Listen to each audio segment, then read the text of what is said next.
Good afternoon, friends, and welcome to another get together where we will talk about everything in the world. And the idea is to move things ahead and give us a lighting of the candle, stepping off into a world that works. So I'm Bill Carell, and I appreciate that you're here today. We may have one more guest coming to join us a little bit later on. And if not, we're going to get into this conversation and have some fun.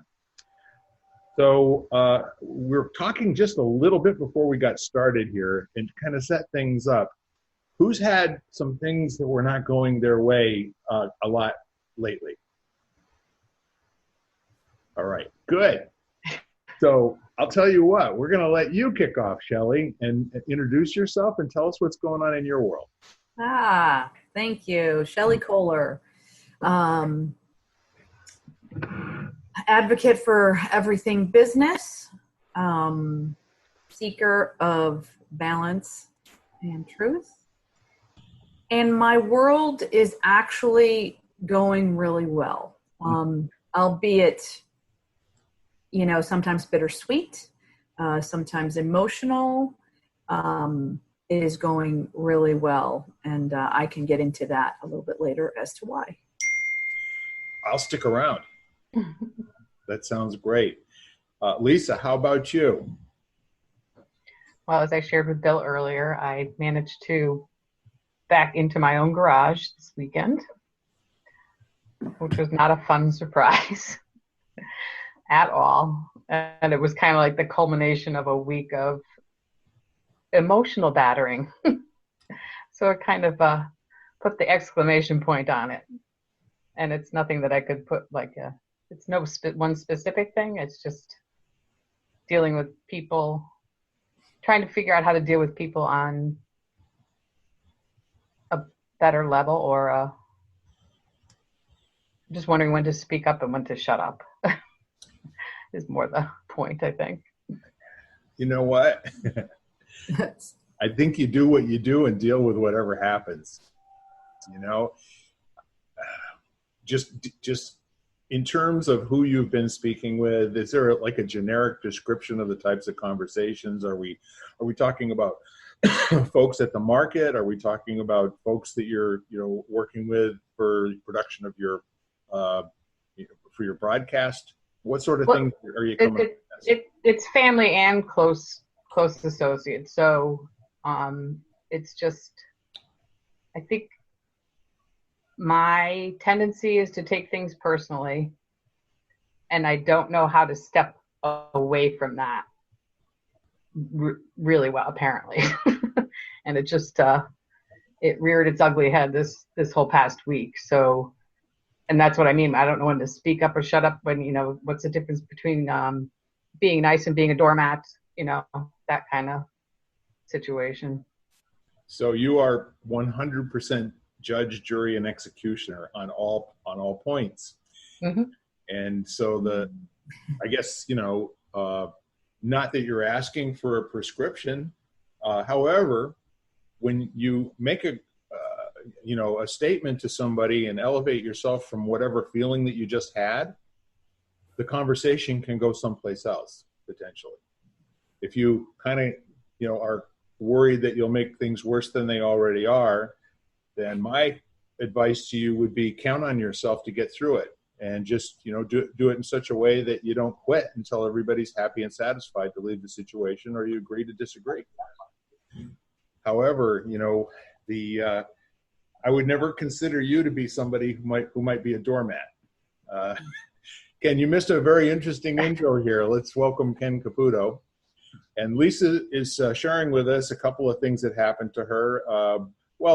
Kind of the high point of it physically was she backed into her garage door with her Jeep. Made a little bit of a mess there, and family got involved. And then we were talking about other conversations that she had last week that didn't go so well. And sometimes she was concerned about when to say something and when not to. And I guess that's really kind of the human condition, isn't it? There are people that have an unexamined life that just whatever is on their mind, you hear about it. And, a little bit of them goes a long way sometimes. And then there's other people that if your leg was on fire and they could see it and you couldn't, they might not, might not want to upset you by telling you your leg is on fire, right? Yeah. So just the experience of last week, and how is this week going so far? Are we having a continuation of that sort of vibe, Lisa, or are things, moving in a different direction for you? Well, I think because it's a short week, it feels different anyhow. So today, and I do delve into other practices and such, so it gets me out of it. So, effortless mindfulness is one of my latest discoveries, even though he's been around for a long time, and the practice has been around for a long time. But so that kind of drops me out of my physical and into my awareness. It's kind of interesting. I'll tell you in a minute what I was thinking about talking about today, and we'll see if it has any kind of resonance with anyone else out there. Ken, you want to say hello and introduce yourself? We are recording. Hi, I'm Ken, and I'm just happy to be here. Yes, you are. And so what is your state of being at the moment? Mine? Present. Yeah, present and listening. Excellent. So it's been a kind of an interesting week and a half for me too, Lisa. And the challenge, I know, is the one of regarding self as an object, and as opposed to self as a construct that is ongoingly upgraded in every time that I start over and laugh at myself. So a couple of really smart people that I read is the distinction between the undistinguished self, which is a small s, and that's the self that you refer to as a stationary, unchanging, how you are type of person, all that, the jargonisms, to another one that's always questioning, which the questioning leads to a ground under repair, under construction self, which is a capital S. And it's a proper noun because it is a construct that is intentional. It is something that is not there accidentally or because other people said some things to you, and that's where you're stuck. So I don't know if that resonates with you at all, but one of the things that I was wondering was, we've all done a little bit of mindfulness training. We've all done a little bit of reading, the teachings of the Buddha. And we also know that there are lots of conversations that have gone off on their own tangent, from a single source. But the notion that all things are first created in the mind and soul and then created in the world leads to another question. What is it that creates that creation in the mind? Where does that come from? And in terms of listening and judging behaviors and how we speak and what we feel was a successful interaction or one that was not so successful, in many instances, that's the instant feedback that we're getting, kind of like a weather report. It's 86 degrees out, clear skies, sun is shining, and the wind is rustling through the leaves, okay? So in terms of having a capital S self, it relies less on the outward information telling you how you're doing and less on being pleased or satisfied with your own performance, and more on being kind of a curious mind and very inquisitive about what's the nature of life, what's the nature of living, what's the possibility of as Deepak Chopra says, in the field of all possibilities, where do you want to go, with your life today? And so that is a present conversation. That is one that is ongoing in the moment that you're actually engaging it. So having said that,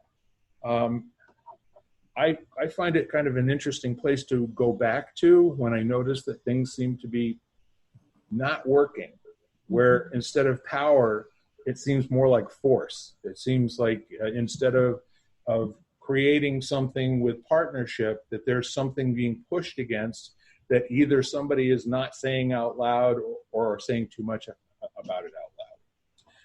So I said all of that so that you would have the thoughts that you're now having and find out who wants to share next. All right, Shelley.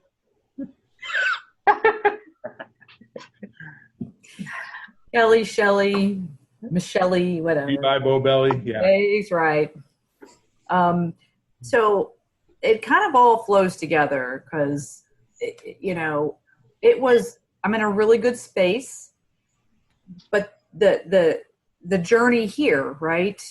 It ebbs and flows. And Lisa, I am so with you on when's the right time to say something. And then when I say something, is it too much? And, what I have been very present to over the past week, with several events leading up to one another and then just kind of falling where they need to fall. And the presence is, I have great awareness, and I'm an emotional being. Some people are all in their heads and whatnot, but I have that awareness. But what my second guest place is my intuition. It's very strong, but I have in the past, like, doubted that. Like, okay, this is what it's telling me, but what if over here, or something is pulling me over there? Usually someone who needs caring, who needs something from, and really listening to my intuition, not from a knee-jerk reaction as to, I can't do that, but like, okay, let me just see what this looks like. And then being very self-aware, and more for me is really tapping into, I call it self-worth, because I sell out on myself, and I have for many years. So tapping into that intuition, listening to it, and not, making it, I'm listening to my intuition, but just like letting it come out and show me that I just need to listen to it more often, because when I allow that to happen, things work out the way they should. Now, that doesn't mean I like them, but they always work out the way they should. And, like you said, Bill, you kind of just have to, when the opportunity is, whether you say too much and maybe you need to retract, you just kind of got to let it go. And that's kind of what happened to me last week. I was interviewing for a team, a position, and before they made their decisions, I opted to withdraw my application because I knew, as to some of your points, there was too much force inside of that. It was gripping me. It was creating anxiety. It was doing all these things. And I'm like, okay, maybe if I wait for the offer and it's good enough, I will take it. And I'm like, no, I know that this is not right. Now, I haven't done that before, so I just withdrew my application. And I cannot tell you the amount of space that it created for me to be inside of what is important.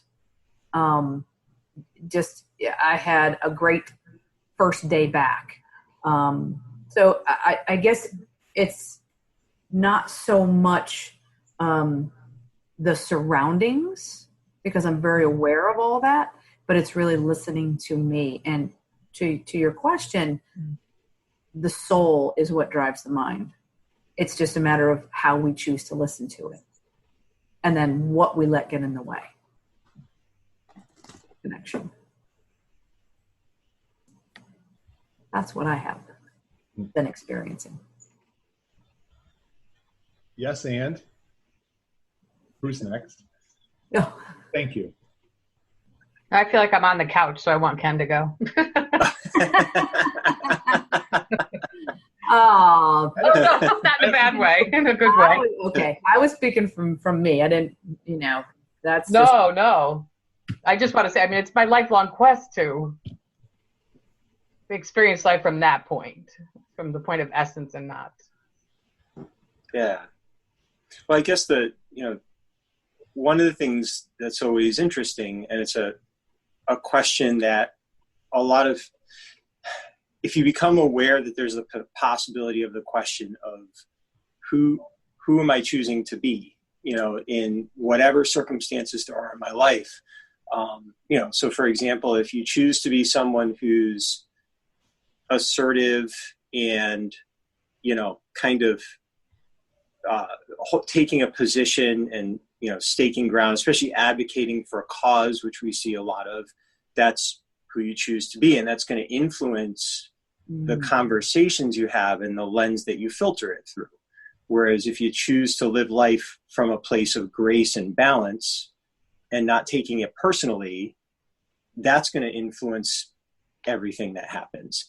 If you choose to do no harm and stay laid back and, not make any waves, that's another option, and what's interesting, one of the things that was shared with me was to be open to the possibility of all those things being appropriate at various points, even in one conversation. So, and there are times where you're in what's called a balanced point of awareness, 50% listening, 50% kind of, let's say, speaking or, being active.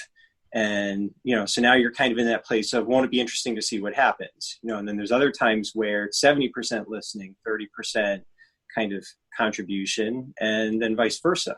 So would it be interesting if you're in dialogue with someone and they're 70% assertive and you're 70% assertive? Now you have the potential for tension. But if you go to 70% listening, like receiving, now you actually are focused on dynamically achieving balance and being aware of how that can change back and forth. In martial arts, it's called push hands. Like the idea of push hands is to maintain contact and the correct amount of tension. So you can't just yield all the time, but you can't just push all the time. You become sensitive to the other person that you're working with. And, when you get really good at it, it can go for a really long time. You can really challenge each other, but it's dynamic and it's engaging and it's fun and it's skillful. And when it breaks, now it's figuring out what broke it so that you become more skillful so you can keep it going even longer. So, so it's kind of a perspective of, it's not an either or, it's a both and all. What, who you choose to be, Bunch of thoughts while you're speaking, Ken, and especially as it pertains to Lisa's share, when to say something and when not to. That's that dichotomy of two choices, either this or that. And what life is about is being able to generate ongoing possibilities in the face of it seems like there's only two ways to go. And I would submit that whatever comes up to you as a two-way is your undistinguished past speaking to you in terms of what worked out and what didn't work out. It's just a low-level programming that basically says, I can do this or I can do this, and most people stop there.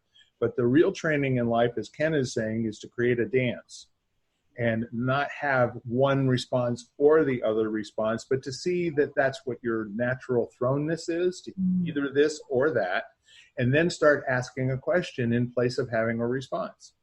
If you lead out with a question in almost every single circumstance, no matter how tense it is or how laid back it is, that will almost never take it to another, like a DEFCON 3 going to DEFCON 5, right? More often than not, asking the question gives people the opportunity to interrupt their own thinking and now take a look and take inventory in terms of what would be the appropriate response to the question. And sometimes the question is just as simple as, what would you like to see happen? And if things went the way that you'd like to see them, what kind of outcomes do you predict? Those kinds of open-end questions that will allow people to step back from a position momentarily and reassess whether or not there's a new way to address the situation. So in the push hands that you're talking about, Ken, a successful outcome is the length of time that neither person is yielding or failing, right? So if it's a dance in the game, you set up the rules to the game so that in that case everybody knows the rules and they can choose to either win or lose. But if everybody loses because one person loses, then that's an unacceptable outcome in game theory. So what we're talking about in life is that if you can gamify your experience of life such that it is not being processed as the truth or a test of your truth, but it is an experience for you to sit back and say, is it real? Is it true? And start asking the questions that will allow you to identify whether it is something that should be talked about or addressed, or another question asked. So I'm curious, and one of the things that I've noticed is when I am not able to distance myself from a very meaningful, significant conversation at which, at my core level, I know that there are great stakes at risk here. People can die, people can lose millions of dollars, all those sorts of things. And sometimes the training that I got when I was in my 30s was to just plain ask a question when it came down to negotiating an outcome or making a decision. If you make a bad decision, will anybody die? If you make a bad decision, will anybody lose their job or a significant, income? And so like there's this descending thing so that you finally get to it, it's almost laughable. If you make a bad decision, is it possible you can share that as an outcome and have people understand that you're human? So all of these things have to do with, the underlying training that's there. And a martial artist, you've been doing this for 30 years, Ken? Mm-hmm. Yep. Ish. And all of you have been doing what we've been doing. And the main thing is I want to just point to, if I may, the difference between intellectual training and what we like to call knowledge in terms of the things that we remember, and then more of a physical training, which means that there's muscle memory, that there's memory in the cells of your body. Each individual cell has a place that it recognizes what's happened before. And in that particular instance, if more people are listening to see whether or not they are understanding the other people speaking, then by the time the silence goes away, there's going to be a really cool next sentence in 9 out of 10 instances in my experience. As long as people are not sitting there just waiting their turn to say something, which is really not a conversation. It is, it's a monologue, right? So saying that, in the experience of feeling stress over a decision or a potential, not making the decision and living with being in that state for a period of time, there's always the possibility to make a decision not to make a decision, which is a powerful decision because, Shelley, what you basically did is you said, I'm taking this off the table. I'm not going to play this round. I don't know how I'm going to feel about it next round, but today this just doesn't feel right to me. It's not lining up with my head, my heart, and my gut, and I may not be able to put my finger on it right at the particular time or have a solution to offer as a next step. But no, I'm going to sit this one out. And I think that's a very powerful decision to make. And I appreciate you sharing that. That's an important caveat to all of this. You have this, you reserve your own sovereignty. You can bow out, so someone, you can listen all you want. And if they're coming from a place that does not feel comfortable to you, then it's just being strong enough. I struggled with that a lot. I would, people would overstep and kind of, I kind of lose myself in their issues, because I was afraid that I wasn't being a good person if I wasn't supportive and listening. Yes. But the reality of it is they also have a responsibility. So if you say, I'm not comfortable with where this conversation is go, I'm removing myself from it. If they blow up, that's about them. That's about them not being in a healthy place, and you may not be able to help them no matter what you do. So, so there is that part of it. You see that in martial arts. Someone's being too aggressive. They feel unsafe to you. You don't have to stand there and get hurt, disengage. In a real situation, you can't always do that. But in practice, that's important, important skill not to lose sight of and lose yourself. So. Yeah, it's the Stephen Covey, why would you ever settle for a compromise? The definition of which is an outcome for which everyone is equally unhappy. when you could go for win-win. And the win-win is that, that's out on the skinny branches of, I don't know how we're going to get there. Mm-hmm. And let's keep talking. Okay. Yeah. And then if there's no ground being made and somebody's decided that they're really not going to play that game, then the answer to that is no deal. Okay. Agree to disagree. We agree to disagree, but it's no deal. We're either going for win-win. That means where we're both wildly ecstatic about what we've created here because it works so well for everybody involved. Or let's just say no deal right now. Let's not settle for something that's less than the best that we can come up with together. Very well said. Yeah. I don't know where that came from. Lisa, in terms of your experience over the last week and a half, I want to report to you, this might be the first time that I've ever seen you in anything less than like completely out of your skin, happy with being alive. Not saying that you're not. However, have you suffered a little bit in the last week and a half? Have I suffered? Yeah. Oh no, yeah. It was a trying time, and I said accented by the garage. You know, it was like I said, the major exclamation point. But I don't even know if it's easy to describe. I mean, because I like to joke too, like the world would be a better place if everybody realized that I'm always right. You know, I think that's a T-shirt. Yeah. So when I try to enforce my rightness, sometimes it can get a little bit wrong pretty quickly. But I also, you know, I accept my talents sometimes, or I'm trying to identify some of my talents, which I think discernment is one of them. Yes. And so if I can look at a situation and discern what is the correct avenue, and I try to share that with people, and it doesn't go over well, or it's not followed, you know, and that's where I get a roadblock of, do I say more or do I back off, kind of thing. So the kind of governor for whether you say more or back off is the level of your internal commitment. You know, we all have a commitment to many, many different things in the world. And sometimes the commitment in the conversation isn't to the completion of the idea that you want to get across. There's a stronger commitment to that, which is either to avoid something or to not be a participant in something that may, but almost always, you know, in my experience and with some of the smart people that I've talked to, is that if you're unwilling to say something that's strong on your mind, that you really feel, you know, strongly about, and if you can take the time and language it in terms of your commitment, as opposed to the nature of being right, okay?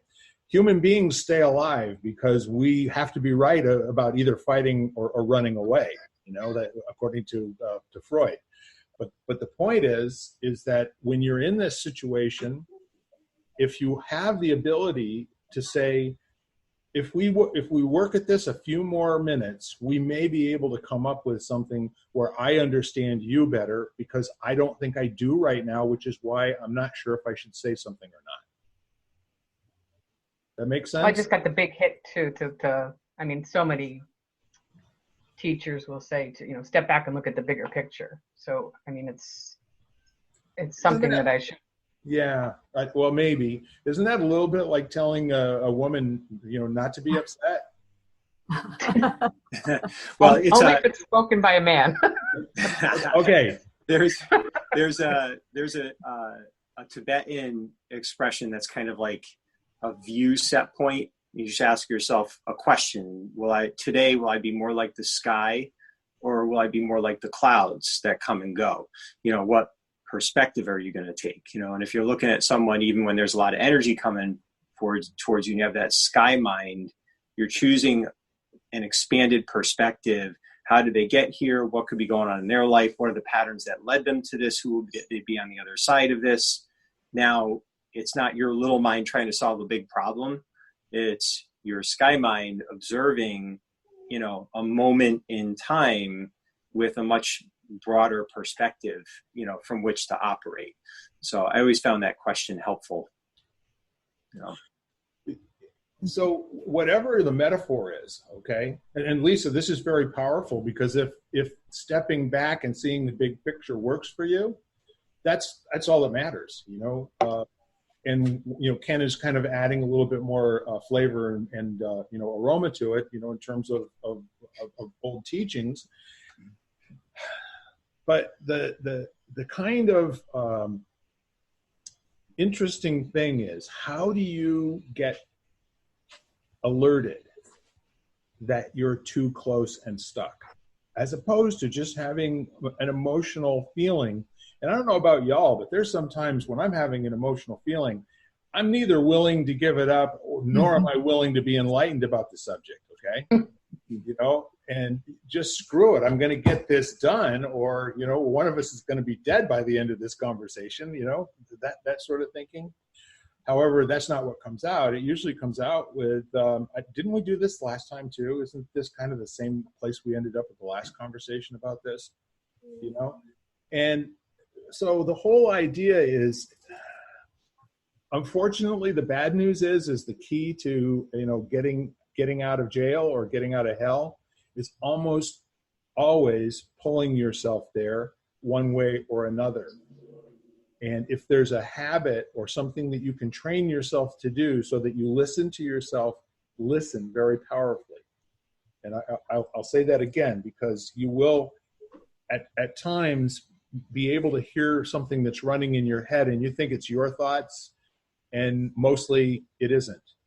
What if it isn't your thoughts? What if you start to listen to that voice that's saying certain things, not like, this is my mind and my soul speaking to me, but what if it isn't? What if this is what it always tells me when I'm in circumstances like this? What if I were to sustain my activity here? What if I were to ask the next open-end question, swallow hard, and be ready for whatever comes back? I mean, it might be, you know, like playing tennis against Martina Navratilova or somebody like that when you really just picked up a racket for the first time. However, when you step onto a court with somebody like that, you immediately have their respect. You might have their disbelief as well, but you immediately have their respect. So I don't know if that's helpful or useful, but I'm curious, do you have a way that you are notified, you know, when your automatic way of handling something is not giving you a way out of Dodge? Are you asking me specifically, or anybody who wants to, but you in specific, since you asked? Yes. when, more or less, are you saying like when I'm not in alignment with the big S? It might even be a more visceral than that. Do you ever get angry? Yeah, I do. I mean, I get the blood right to my head. So let's talk about that state of being, and how do you talk yourself back in from that? Do you have an automatic way to respond to it, or is there something, you know, that you can do, or is it kind of like new ground for you to look into and see what's possible? I think it's newer ground because I tend to be a non-confrontational person. Right. So it's an area that I am not well versed in, but more situations are happening. Thank you to my teacher, the universe, that is making me take notice more often of it. So, I mean, I'm genuinely grateful for this conversation because I need to know, you know, to have it pointed out and have resolutions from all different perspectives of the three of you is greatly helpful. Yeah, and there is no fortune cookie here.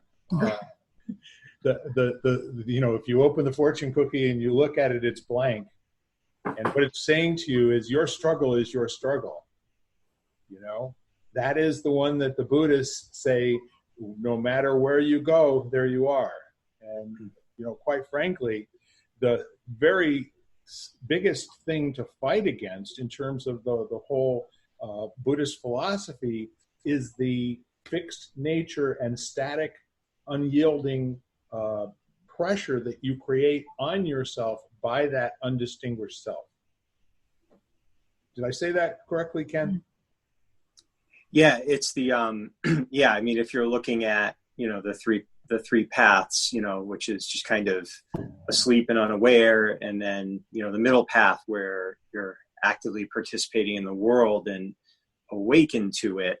It's usually, the Four Noble Truths are all about, it's our attachments and our expectations that are the root causes of suffering, just to paraphrase them. So, but those are all human. They're human things to experience. So, it's kind of interesting. I mean, any intense sensation, whether it's a thought, good or bad, a feeling, love or hate, anger, joy, or in your body, intense pleasure, intense pain, they're just signals, for that you can become aware of. That's what I choose to do. It's just, well, what is that? That's interesting.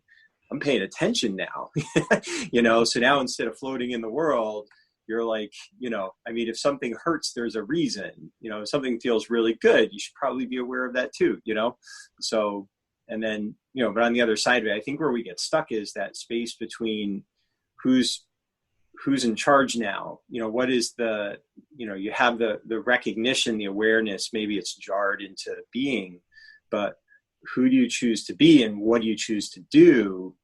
I can get angry and punch someone in the throat.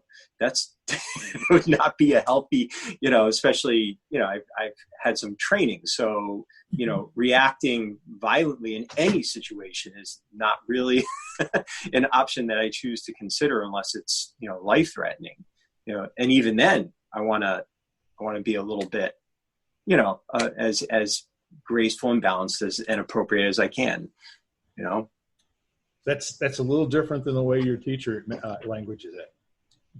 Yeah. You push me to that point. What you get is all of me. Oh yeah. Well, that's the life threatening. End it that quickly. Yeah. That's a switch that you flip in extreme circumstance. That would be the equivalent of a mom seeing their child running out into the parking lot with a car coming. There's no time to be graceful. You need to stop that kid. You can feel it in my energy, just getting, that is a distinct, line that you cultivate and cross, but the practice is not doing it for everything. And, it's just people that erupt, at other people. They're just on edge and they just blow up at the slightest provocation. This is about, developing a very strong rigor, discipline, and discernment. So that only comes out in the extreme. But yeah, when it's time, it's time. And you get all of them. Yeah. Again, only one person gets to vote on that. You almost never go out and take a poll. Nope. Well, nope. Where you utter something to them in Korean that sounds a little something like, I salute you who are about to die, Yeah.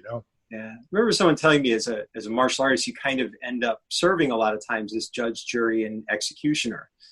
So someone does something and, you decide to break their leg, you just sentence them to 6 months of being in a cast and immobility and pain. And there was no due process there. It was just you making that decision. So that's a tremendous amount of responsibility, if you lived a life of being appropriate and respectful of the skills you're cultivating. Yes. So when we used to run around back in the day, this is after college and before I met my wife, I hung around with four guys that were larger than me. I mean, the biggest one was about 290 pounds and 6'8". And then there was one man that was probably 150 pounds and 5'8". And he happened to be at the time like a third dan, black belt. And we had him with us because that old saying in a bar, when you start the fight, you go jump on the biggest guy and try to take him out first. Well, what Jim did, Jim would get in between them and he would basically say, you can step away from this right now and it's not going to upset the rest of your day or the rest of your week or possibly the rest of your month.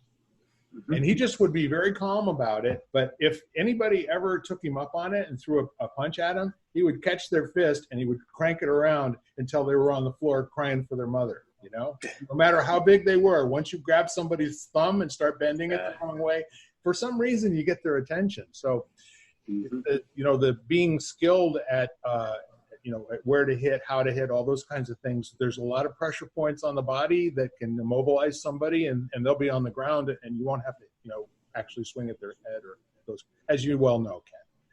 So, no, he was a good guy. He was a designated peacekeeper. So good to have those. Yeah, it is. It is. Blessed are the peacekeepers, for they keep the rest of us out of jail. So where we are right now, Lisa, I'm just going to take your temperature for a minute based on how you were feeling when you came on the call and how you're feeling right now. Would you say you're better, the same, or worse? Oh, much better. Okay. Much better. Thank you all. Cool. All we're doing is talking. We're just talking. You guys pass. Yeah. So, a suggestion for you. That one of the things of, like Who Wants to Be a Millionaire, where you ask the audience or you phone a friend or those kinds of things. Those are very, very smart things to do when you notice that you're at an impasse in terms of being clear about the next powerful action that you can take. And it might be one that is returning force with force. This might be where you kind of step back. And a lot of people have a wingman or a wing. Is there such a thing as a wing woman, or are they all wingmen? I don't know. But the point is that wing person. Wing person. Yes. Okay. So when people are going to be in a situation where there's potential conflict, it's always smart to have somebody else there who knows you well. Or if you're in a situation where you can always defer any action until later on, you've had an opportunity to speak to somebody who like and trust, and you know that they're always going to give you advice that's good for you. So from a place to go and be, we're never more than 7 days away from this conversation, if that's useful. I do. And all that said, and you also know that you can call any one of us at any particular time of day and give away whatever struggle you're having in the moment, because almost always it's going to be something that is much more acute to your experience of it than is actually going on in the world, with some exceptions. But for the most part, it might be something that you could have a little transformation activity and then be laughing about, a few minutes later. Maybe not, but give it a shot. Always. The other thing that just kind of struck me as you were talking, Bill, is all the best athletes I know, when something goes wrong, they don't beat themselves up over it. They try to recreate the circumstance and practice it the way they would want it to go in the future. And that's always been a very valuable thing, thinking in terms of, the less quantifiable our relationships, our own responses to situations, and thinking we can go back and recreate this in our own mind, and we can reinvent it by, practicing new ways. So I got angry and I said something I really regret. Well, what would I have said instead? And let me replay the conversation, and actually reprogram so that you instill better habits for the next time. That's how those athletes all get good, because the next time a similar situation comes up, they're just more skillful. Buddhism, they talk about that. There's no good or bad. Skillful, less skillful. That's it. Just and if you're less skillful, guess what? You have the ability to become more skillful through intentional practice, Here comes another lesson. Well, visualization. The nature of life, right? Yeah. Shelley? Deepak Chopra, the visualization. Even, I pulled, this journey of my intuition and my struggles, Lisa, have been, I really took them on at the beginning of the year. And little light bulbs have gone off. And, this past week was a much bigger bulb for me, because it was all this culmination of things coming into to my action. And actually, being able to visualize how I was going to be. And along the way, I've just taken sticky notes. And if you can see the wall behind me, every time I hear a quote that resonates or that brings me closer to, that's how I want to be, and what not necessarily how I want to be, but how I would like to respond and things brought to my brain. Bill was saying, call somebody. And a lot of times in those moments, I'm like, I cannot even like fathom trying to put this into words. But one of my sticky notes is, and it's one of those that it's right here. Every master was once a disaster. Persistent, consistent. So just little things that have been dripping into me or breadcrumbing for the past, 8 months. That's great. But again, it's also, right, it's a, who do I want to be? And visualizing gives us those scenarios with actually not having to be in them. Like, we know how this is going to go if I do this. Let's not visualize that. Let's go over here. And if I were to actually respond, and that's almost like something dripping into your DNA and into the new way of how you're going to respond in the future and how you would like to. And I don't mind sharing this with you guys and whoever else is listening, but part of my journey was with a therapist, just from no trauma, but just a sense of self, right? And, today she was like, oh, you're settling into the new you quite well. And I'm like, that's great. Yeah. So I was like, wow, I feel, even though scenarios over the past week could have been, not traumatic, but just uneasy, because there were also instances in family and relationships that you just take a different place. And it's that push pull. And I never thought about it that way, but that is totally, that brings the balance. And it's never like here, but it's just back and forth. And when we let go of having to be that push all the time or right all the time, that allows for that balance, no matter where it ends, to be present. And which in my mind allows a lot of freedom for that conversation or that scenario to then get to where it can be, where it needs to go. So that's kind of what I just wanted to share. It's nuggets along the way, and everybody responds, and at least you've been doing a lot of work for many years, and Ken, it's just who you are.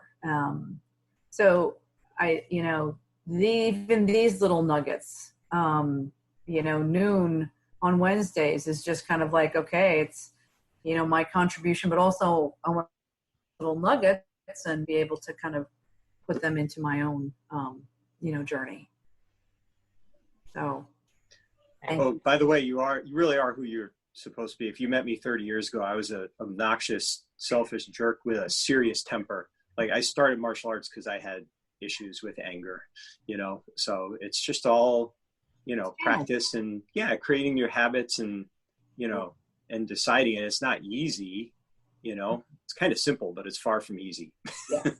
And that's what life is. It is simple, but we create the, kind of things along the way. It's not meant to be easy, but it is. So I just want to share that. I like it. One last metaphor that if you engage in every conversation as an adult, as possibility conversation, there always has to be an adult in the conversation for it to be adult. And if you think about it, what's really comical and funny about that is that most of the conversations that are not working are coming from a very young age. We're talking about folks that, again, we have the kind of culture worldwide that doesn't demand a whole hell of a lot more than what you get by the time you're 12 years old. And if you stop and think about that, your brain doesn't start growing and getting wrinkles in it, for the whole rest of your life. But its mass is pretty well set by the age of 25 or 26-ish. Which means at the age of 12, you have all these behavioral tics and habits that are just totally inappropriate for adults. And if you want to have some fun, put a sticky note on the wall to listen for when the conversation is somewhat less than adult. What age are you? Yeah, what age is the conversation, right? Yeah. Yeah. So the whole idea with all of this is to remain awake, to remain purposeful, and to never confuse, your commitment with the innate desire of a human being to be.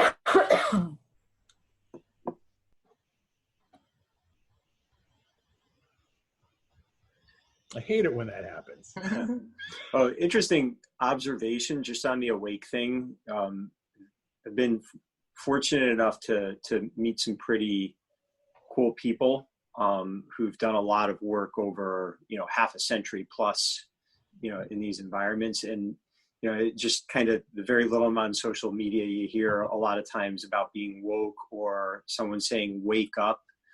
The real people that I've met never refer to themselves as being awake, and they never tell anyone else to wake up. So it's just, be a little vigilant about who you're receiving information regarding this, because it's really easy to talk about, but I don't know, all the legit people that I've met never refer to that in that way. It's just a process of who they choose to be in the world, so just an interesting observation, because it seems part of the culture and the language right now, and I find it curious. Yeah, the being awake as a state of being is a lot more like being of a curious mind. Okay, mm-hmm. As opposed to always having an answer for every question.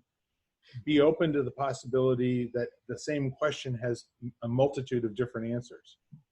So there's never a need to have memorized your script so that you can, go lifelessly through a set of circumstances and come out okay on the other side.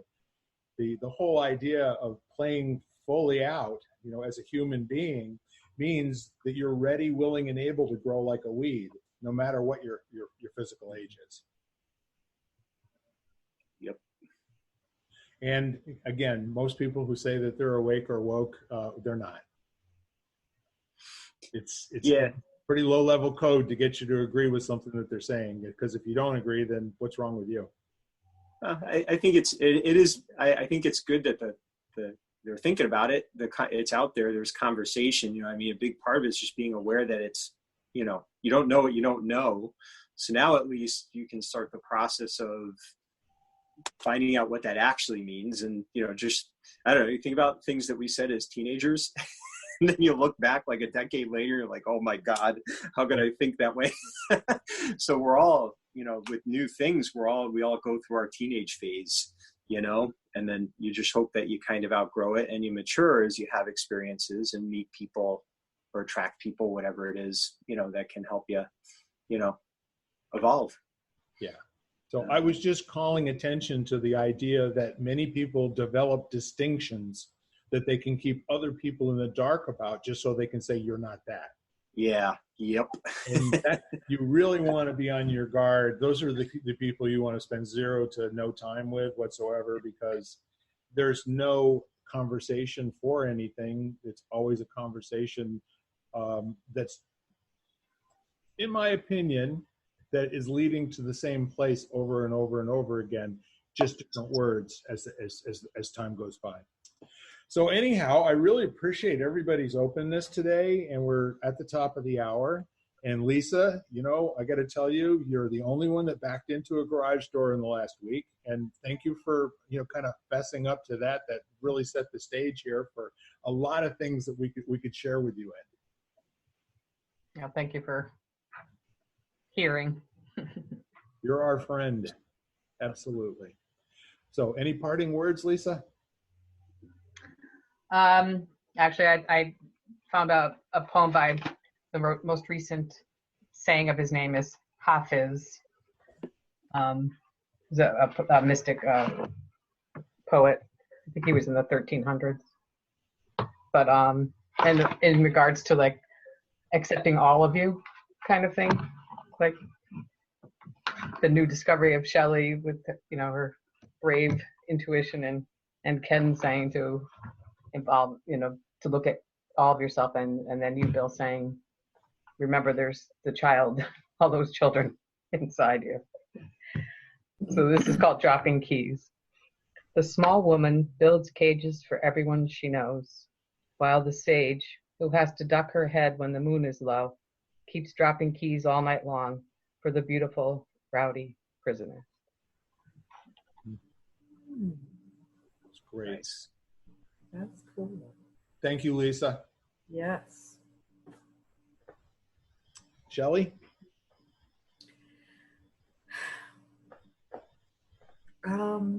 Just, be present. And what I got out of this is ask questions, open-ended questions.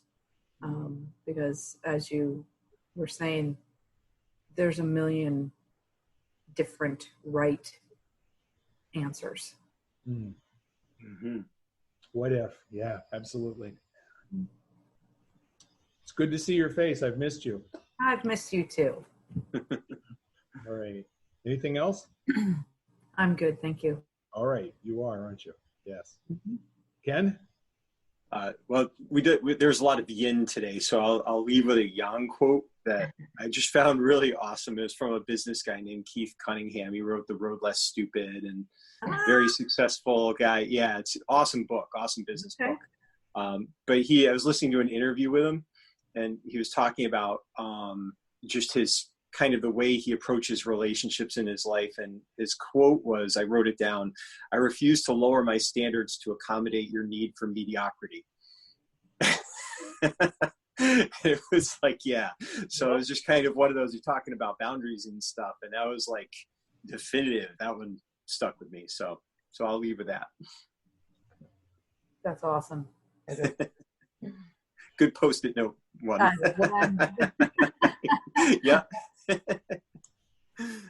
So what's kind of interesting, I guess, as a way out the door for me, I'm going to go back to one of the great philosophers in my life, Bucky Fuller. He's talking about the proof for love and the proof for gravity. And what's very interesting about both of these things is we have no question that they exist. And love and gravity are like energies, and neither one casts a shadow. Love binds the metaphysical world as gravity binds the physical world. So when we have the opportunity, this is Bill speaking, when we have the opportunity to love, and we review the sameness between love and light and hate and dark being the same, please choose love. Always and everywhere, in any situation that's not working. If you bring love to the conversation, I believe you'll get out and you'll probably create something that wasn't there before. And that's what I got for today. It's a pleasure being with you again, and looking forward to seeing you next week. And I think Vanessa's tooth, good Lord willing, will be better by then, and she should be back with us again. But in the meantime, thank you all for coming. Have a wonderful rest of the week. And I do love you. Enjoy all. You've been listening to Lighting the Candle, A World That Works, part of the Exvadio Podcast Network. You can hear us at exvadio.com/podcasts, Apple Podcasts app, Google Play, Spotify, iHeartRadio, Stitcher, and wherever you find podcasts.